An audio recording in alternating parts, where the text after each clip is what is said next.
In the name of Allah, the most merciful and the most beneficent. Hello everyone, welcome to Mathematics Basic 2 Advanced level. In this lecture, I will solve Punjab University test MCQs. That is, the function f of z is equal to sine into x minus iota y is solution theorem criterion for analyticity.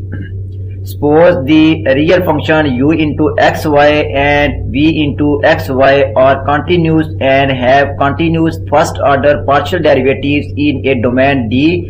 If u and v satisfy the Cauchy-Riemann equations at all points of domain, then the complex function f of z is equal to u into xy plus iota v into xy is analytic in domain. Since f of z is equal to sine into x minus iota y, so formula that is sine x cos iota y minus cos x sine iota y.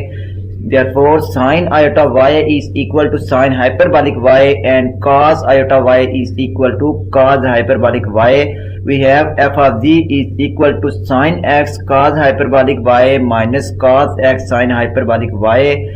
So partially differentiate with respect to x. U of x is equal to cos x cos hyperbolic y. Next, partially differentiate with respect to y, and v of y is equal to minus cos x cos hyperbolic y. So u of x partially derivative with respect to x does not equal to partial derivative with respect to y. So u of x does not equal to v of y.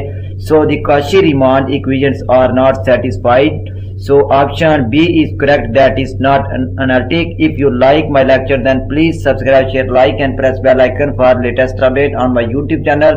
Thanks for watching my YouTube lecture. Okay, Allah Hafiz.